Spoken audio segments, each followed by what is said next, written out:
নাটক করার দরকার কি? তার মানে ওখানে যে এমপিগুলি আসবে, সেই এমপিগুলির যারা আসবেন ওনাদের ব্যক্তিগত চিন্তা ভাবনা, বুদ্ধিমত্তা এর কোনো মূল্য নেই এদের কাছে। এরা কারা আর ওরা কারা? ওরা হলো এই জনগণের প্রতিনিধি। আপনারা কারা? আপনাদের মধ্যে কেউ কেউ ট্রাম্পের প্রতিনিধি, আবার কেউ কেউ এনজিওর প্রতিনিধি। এই তো আপনারা, আপনাদের করে তো এটা ওদের মানতে হবে কেন? ওইটা নিয়ে আরেক ঝামেলা বাঁধবে কিন্তু। আর তারপরে কি হবে? আপনি করবেন গণভোট, করেন গণভোট। আমাদের গণভোটের ইতিহাস কি?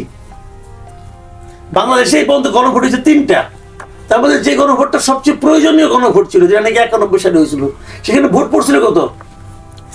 34.9%। ধরলাম 35%। এটা কেন হয়?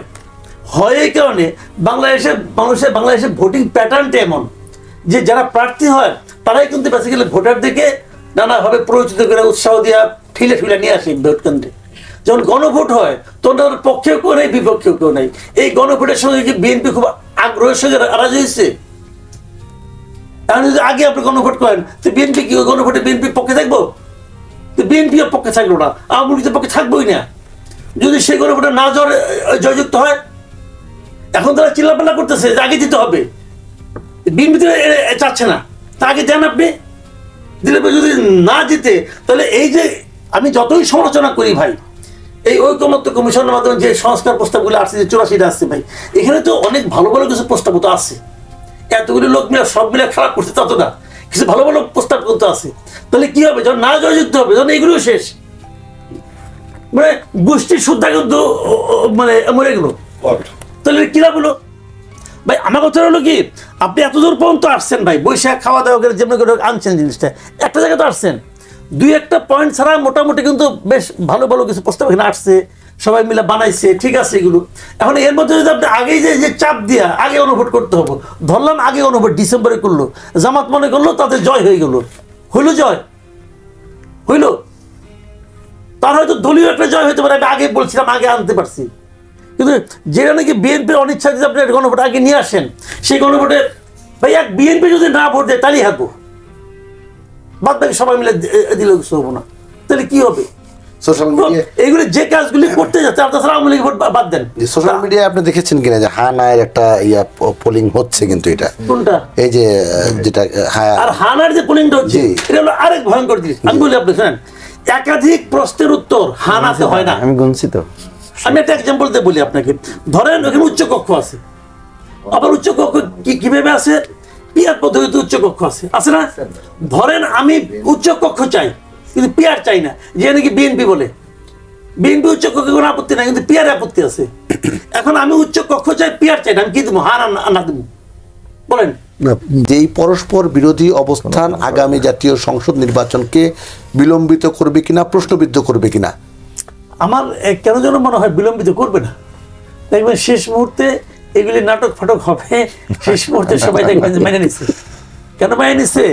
না হলে তো কিছু থাকে না, না হলে এতদিন ধরে যে আপনি করলেন কাজগুলো, কিছু তো হলো না। এখন এই আজকে মধ্যরাত, কালকে এই সমস্ত কথাবার্তা হবে, আলটিমেটলি কিছুই হবে না। আলটিমেটলি একটা গণভোট তারা করতে চায়, গণভোট হবে। এবং আমি নিজেও পার্সোনালি মনে করি, গণভোট যদি করতে চান তাহলে আগে করেন না, পরে করেন। ইলেকশনের দিন গণভোট করলে কি হবে?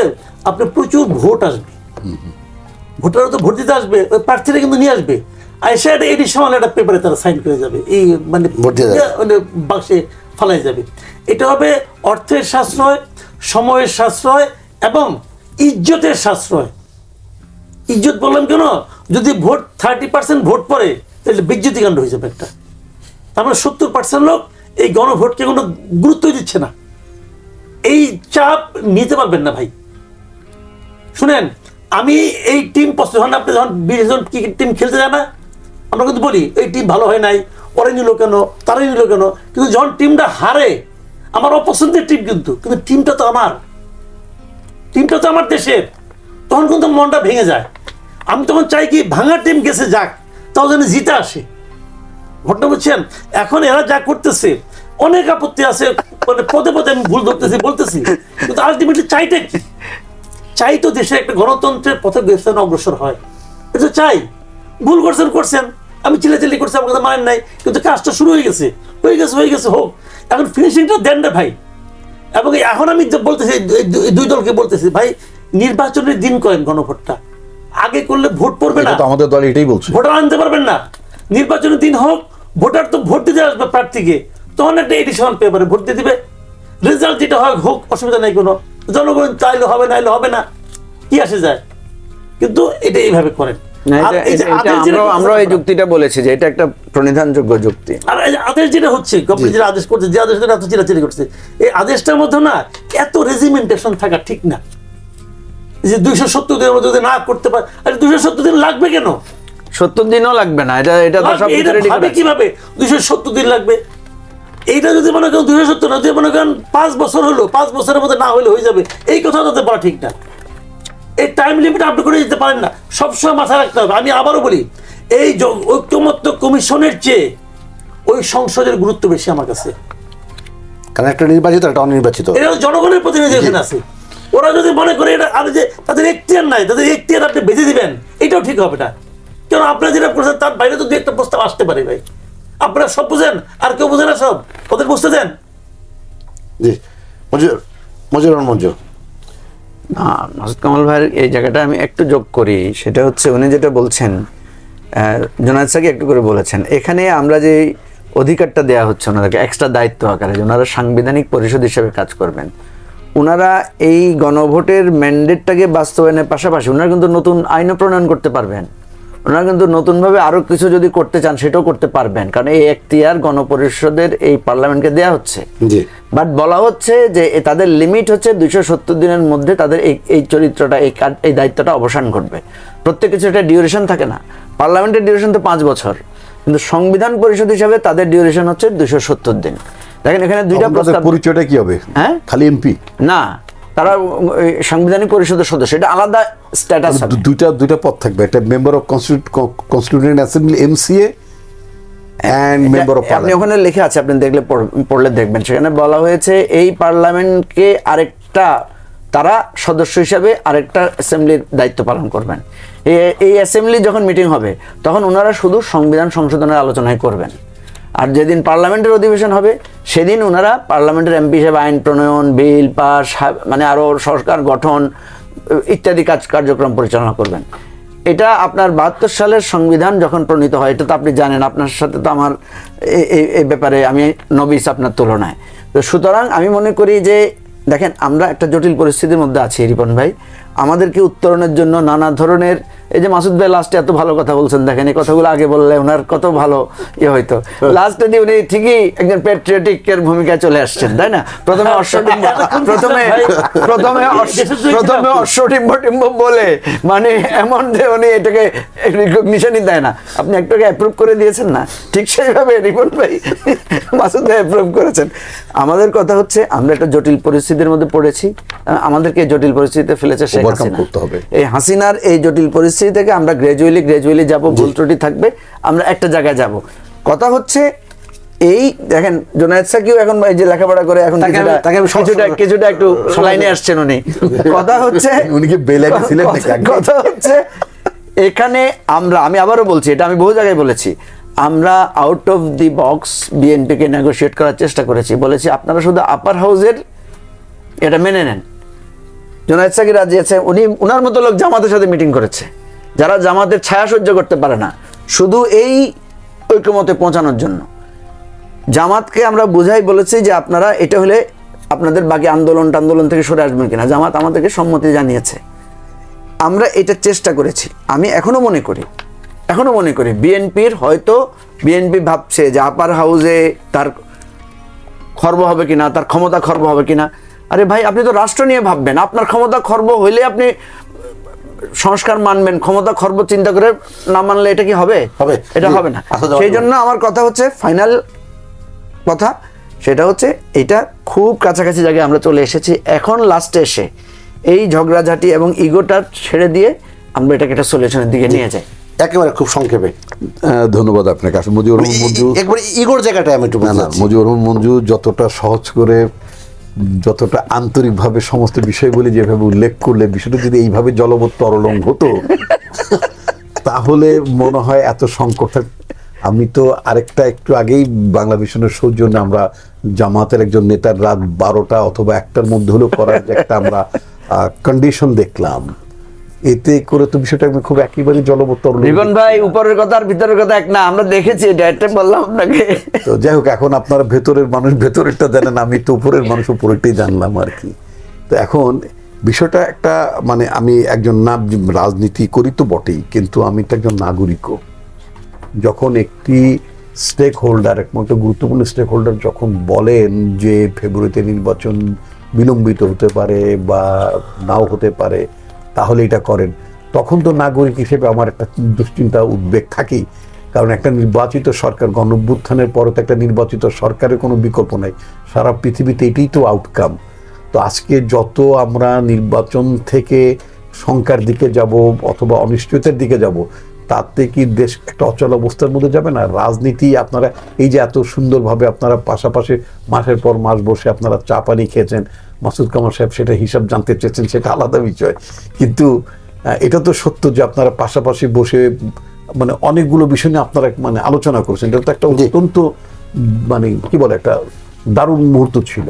এবং আমি বলেছি যে আমি এই ঐতিহাসিক দলিলের স্বাক্ষরকারী নই বটে, কিন্তু ঐতিহাসিক দলিলের স্বাক্ষর অনুষ্ঠানে আমি নিঃসন্দেহে একজন কি বলে আমি একজন গর্বিত সাক্ষী তো বটে।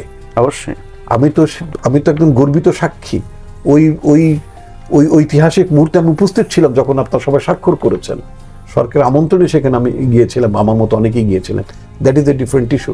কিন্তু আজকে কেন এই সংখ্যাটা দোলাচালের মধ্যে মানে এগুচ্ছে, অথবা আজকে কেন আশাটা তিরোহিত হতে যাচ্ছে, আজকে কেন স্টেক হোল্ডারদের মানে যে উত্তেজনা, অথবা যখন আমি আইন উপদেষ্টার মুখ থেকে যখন শুনি মানে তার যে ব্রিফিংয়ে তিনি যে উৎকণ্ঠা প্রকাশ করেছেন এবং বলেছেন যে আমরা কি করব, তারা ভেবে পাচ্ছেন না, এই জায়গাটিতে যাওয়াটা ঠিক কিনা।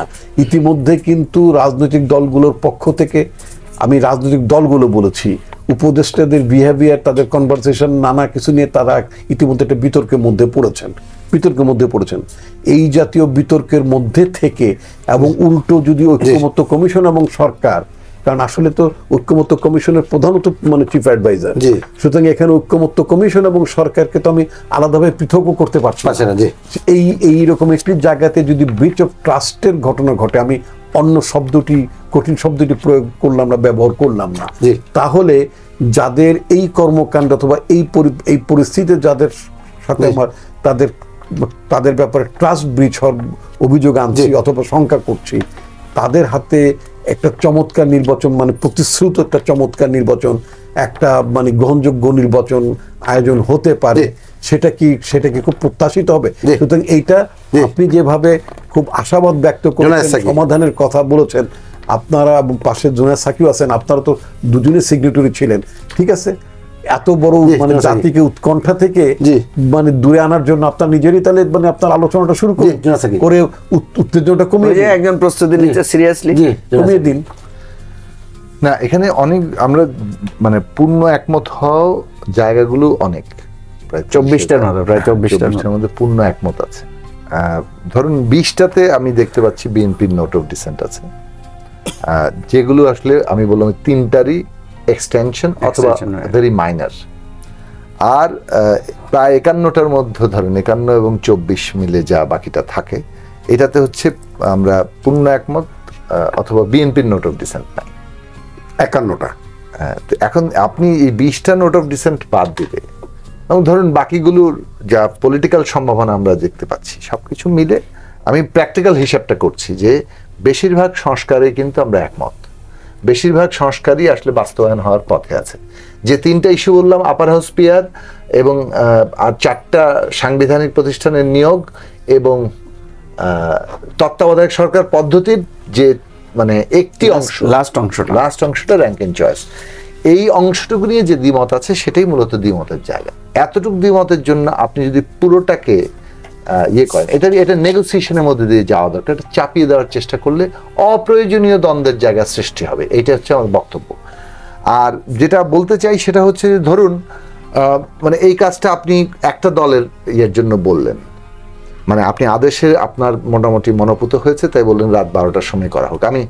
আমরা একসাথে দীর্ঘদিন করেছি, সেটা পারস্পরিক রাজনৈতিক বিবেচনা রেখেই বলছি যে আপনার পছন্দ হলে বলে আপনি আজকে রাতে 12টায় চাইবেন, ঠিক এটা অন্যের উপর চাপিয়ে দেওয়া হলো কিনা সেই জায়গাটা কোনো বিবেচনা করা যাবে না। অথবা আপনি আগে বললেন যে না আমাদের তো ইস্যু এজেন্ডাই আনা হয় না, তা আমাদের উপরে তো চাপিয়ে দেওয়া হয়েছে। কেউ কিন্তু মানা করে নাই যে ওই ইস্যুটা নিয়ে, যেমন লোয়ার হাউসে পিআরের প্রসঙ্গ নিয়ে জামাত ইসলামী কিন্তু ইলেকশনে যেতে পারে, ম্যানিফেস্টো দিয়ে জনগণের কাছে যেতে পারে। জনগণ যদি ভোট দেয় তাহলে তাদেরকে সংখ্যাগরিষ্ঠতা দেয়, অবশ্যই তারা লোয়ার হাউসে পিআর করতে পারে। আমরা কিন্তু আপার হাউসে পিআর নিয়ে জনগণের কাছে যাব আমাদের ইশতেহারে যতটুকু আমাদের সক্ষমতা আছে। আমরা কিন্তু ওই 4টি প্রতিষ্ঠানে মানে সাংবিধানিক কমিশনের নিয়োগের প্রস্তাব নিয়েই যাব আমাদের যতটুকু সামর্থ্য আছে। জনগণ তো একটা ফ্যাক্টর নাকি, জনগণ তো ঠিক করে দেবে কোনটা। বিএনপি যদি এই ঝুঁকি নিয়ে শেষ পর্যন্ত থাকতে চায় যে তাকে জনগণ এই 3টা প্রশ্নের কারণে মানে সংস্কার বিরোধী বলতে পারে, বিএনপি সেটা বিবেচনা করবে।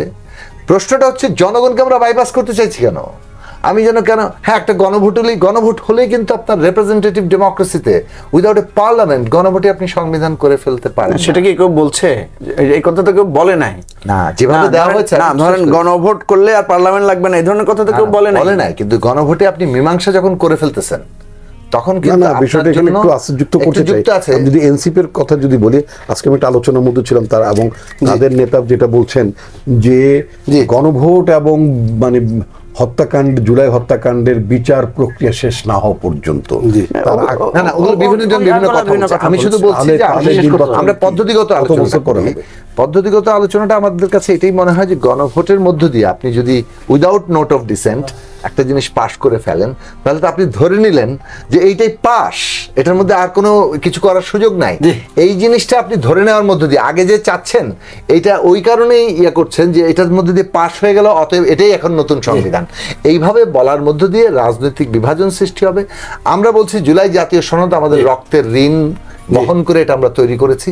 আমাদের রক্তের ঋণ সত্যিকার অর্থে আমরা যদি বহন করে থাকি, 1 সেকেন্ড কথাটা শেষ করতে দেন, তাহলে আমাদেরকে অবশ্যই এই জুলাই জাতীয় সনদ নিয়ে টানাটানি করে রাজনৈতিক প্রতিযোগিতাটা করা ঠিক হবে না। আমাদের রাজনৈতিক প্রতিযোগিতার আরো অনেক বিষয় আছে, সেইগুলো নিয়ে আমরা মাঠে নামি, আমরা এটা